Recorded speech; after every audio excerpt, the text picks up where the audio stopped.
وَكُلًّا نَّقُصُّ عَلَيْكَ مِنْ أَنبَاءِ الرُّسُلِ مَا نُثَبِّتُ بِهِ فُؤَادَكَ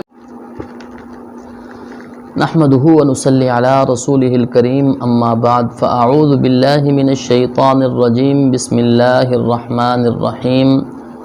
واذكر في الكتاب اسماعيل انه كان صادق الوعد وكان رسولا نبيا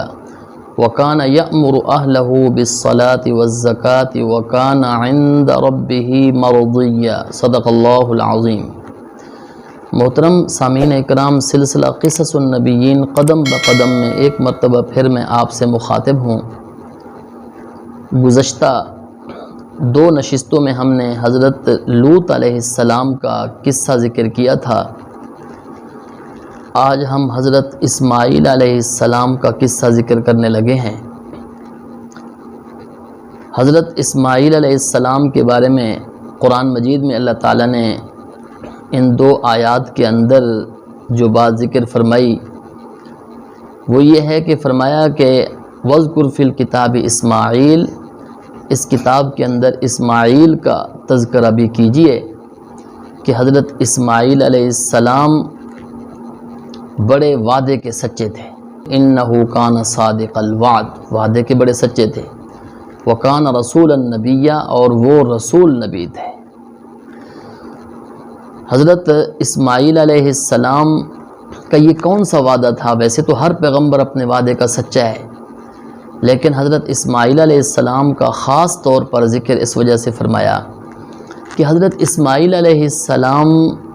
کو جس وقت حضرت ابراہیم علیہ السلام اپنا خواب پورا کرنے کے لیے لے جا رہے تھے کہ میں نے خواب میں دیکھا کہ میں آپ کو ذبح کر رہا ہوں، تو حضرت اسماعیل علیہ السلام نے اس وقت فرمایا یا ابت افعل ما تؤمر، اے ابا جان جو آپ کو حکم ہوا ہے وہ آپ پورا فرمائیے۔ ستجدنی انشاء اللہ من الصابرین، مجھے اگر اللہ تعالیٰ نے چاہا، اللہ تعالیٰ کی توفیق سے آپ مجھے صبر کرنے والا پائیں گے۔ تو اب حضرت ابراہیم علیہ السلام نے اپنے بیٹے کو لٹایا ہوا ہے، اوپر سے چھری بھی ہے اور ذبح ہونے کے لیے لٹایا ہوا ہے، تو وہاں اسماعیل علیہ السلام نے صبر کا مظاہرہ فرمایا، اور صبر کا مظاہرہ فرما کر جو انہوں نے اپنے والد سے فرمایا تھا وہ سچ کر دکھلایا۔ قرآن مجید میں اللہ تعالیٰ نے فرمایا اِنَّهُ كَانَ صَادِقَ الْوَعْدِ، کہ وہ وعدے کے بڑے سچے تھے۔ اور اگلی آیت کے اندر فرمایا وَكَانَ يَأْمُرُ أَهْلَهُ بِالصَّلَاةِ وَالزَّكَاةِ، اور وہ اپنے گھر والوں کو نماز اور زکوٰۃ کا حکم کرتے تھے۔ وَكَانَ عِندَ رَبِّهِ مَرْضِيًّا، اور وہ اپنے پروردگار کے نزدیک بڑے پسندیدہ تھے۔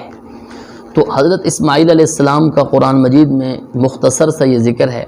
یا پھر حضرت اسماعیل علیہ السلام کا ذکر ان کی بچپن کا ہے، جب حضرت ابراہیم علیہ السلام نے حضرت اسماعیل علیہ السلام اور ان کی والدہ حضرت حاجرہ سلام علیہا کو لے کر وادی غیر ذی زرع جو تھی، یعنی جو مکہ مکرمہ جگہ ہے، وہاں چھوڑ کر آئے تھے، جس وقت وہاں کچھ بھی نہیں تھا، ایک چٹیل میدان تھا۔ تو اس کا ذکر بھی آتا ہے کہ حضرت جس کا ہم نے ذکر حضرت ابراہیم علیہ السلام کے قصے میں بیان کر چکے ہیں۔ تو حضرت اسماعیل علیہ السلام کو اللہ تعالیٰ نے وہاں آباد فرمایا، وہاں پھر ایک قبیلہ جرہم وہ وہاں آ کر آباد ہوا، پھر حضرت اسماعیل علیہ السلام کی ایک شادی اس قبیلے کے اندر ہوئی۔ حضرت ابراہیم علیہ السلام کا وہاں سے جب گزر ہوا، انہوں نے پتہ کرایا تو پتہ چلا کہ اس گھر کی جو عورت ہے وہ ناشکری ہے، تو فرمایا چوکٹ بدل لینا۔ پھر دوبارہ دوسری مرتبہ تشریف لائے تو دوسرا پھر نکاح بھی اسی قبیلے کے اندر ہوا۔ یہ قبیلہ بہت فصیح و بلیغ قسم کی عربی جانتا تھا، اس قبیلے سے عربی بھی سیکھی اور شادی بھی اسی قبیلے کے اندر ہوئی۔ تو یہ تو ایک ذکر یہ آتا ہے، اور ایک ذکر قرآن مجید کے اندر حضرت اسماعیل علیہ السلام کا یہ بھی آتا ہے کہ حضرت ابراہیم علیہ السلام کے اوپر جو ایک آزمائش آئی تھی کہ اپنے بیٹے کو قربان کیجئے، اپنے بیٹے کو ذبح کیجئے، تو حضرت اسماعیل علیہ السلام کو ذبح کرنے کے لیے حضرت ابراہیم علیہ السلام نے جو کچھ کیا اس کا بھی ذکر آتا ہے، جس سے اللہ تعالیٰ نے پھر ذبح عظیم عطا فرمایا اور فرمایا کہ قد صدقت الرؤیا، آپ نے اپنا خواب سچ کر دکھلایا۔ اس کے بعد پھر حضرت ابراہیم علیہ السلام کو دوسرے بیٹے حضرت اسحاق علیہ السلام کی خوشخبری بھی ملی، بشارت ملی۔ ایک ذکر یہ آتا، اور ایک ذکر قرآن مجید میں نام لیے بغیر، یہاں بھی نام نہیں ہے لیکن قرائن سے یہی بات معلوم ہوتی ہے کہ حضرت اسماعیل علیہ السلام تھے، اس لیے کہ اس قصے کے بعد حضرت اسماعیل علیہ السلام کے اس قصے کے بعد حضرت اسحاق علیہ السلام کی خوشخبری ملی ہے۔ تو اسی طرح دوسرے قرائن بھی ایسے ہیں قرآن مجید میں جن سے یہ بات معلوم ہوتی ہے کہ حضرت اسحاق علیہ السلام حضرت اسماعیل علیہ السلام کے بعد آئے۔ اور ایک واقعہ جو ہے وہ یہ بھی کہ جب حضرت ابراہیم علیہ السلام کو یہ حکم ہوا کہ بیت اللہ کی تعمیر کیجئے، ان بنیادوں پر جن بنیادوں پر بیت اللہ کو بنایا گیا تھا اور وہ بنیادیں دب چکی تھیں، تو حضرت اسماعیل علیہ السلام کو ساتھ لے کر حضرت ابراہیم علیہ السلام نے انہی بنیادوں پر دوبارہ بیت اللہ کی جو تعمیر کی، اس کا ذکر بھی کہ یہ تعمیر کرانے میں ساتھ حضرت اسماعیل علیہ السلام تھے۔ وَإِذْ يَرْفَعُ إِبْرَاهِيمُ الْقَوَاعِدَ مِنَ الْبَيْتِ وَإِسْمَاعِيل، بلکہ قرآن مجید میں واضح ذکر ہے، مبہم نہیں ہے بلکہ واضح ذکر ہے، وَإِذْ يَرْفَعُ إِبْرَاهِيمُ الْقَوَاعِدَ مِنَ الْبَيْتِ وَإِسْمَاعِيل، کہ حضرت ابراہیم علیہ السلام اور ان کے بیٹے حضرت اسماعیل علیہ السلام نے بیت اللہ کی تعمیر کے اندر ان کی بنیادوں کو اٹھایا۔ تو حضرت اسماعیل علیہ السلام کا ذکر یہ بھی قرآن مجید میں آتا ہے۔ حضرت اسماعیل علیہ السلام کی نسل سے اللہ تعالیٰ نے نبی کریم صلی اللہ علیہ وسلم کو پیدا فرمایا، اور میں نے پہلے بھی حضرت ابراہیم علیہ السلام کے قصے میں بھی میں نے یہ بات ذکر کی تھی کہ حضرت اسماعیل علیہ السلام کی اولاد میں ایک اللہ کے پیغمبر آئے، اور وہ جناب محمد الرسول اللہ صلی اللہ علیہ وسلم ہیں، جو کہ تمام انبیاء علیہم السلام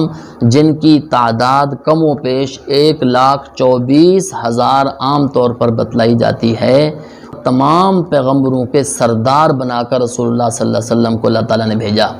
خاتم النبیین بنا کر رسول اللہ صلی اللہ علیہ وسلم کو اللہ تعالیٰ نے مبعوث فرمایا۔ یعنی حضرت اسماعیل علیہ السلام سے ایک اللہ کے پیغمبر آئے اور وہ تمام پیغمبروں کے سردار بن کر آئے۔ تو حضرت اسماعیل علیہ السلام کا قصہ چونکہ مختصراً قرآن مجید کے اندر ذکر ہوا ہے، تو اس وجہ سے ہم بھی اسی پر اکتفا کرتے ہیں۔ وآخر دعوانا ان الحمد للہ رب العالمین۔ وَكُلًّا نَّقُصُّ عَلَيْكَ مِنْ أَنبَاءِ الرُّسُلِ مَا نُثَبِّتُ بِهِ فُؤَادَكَ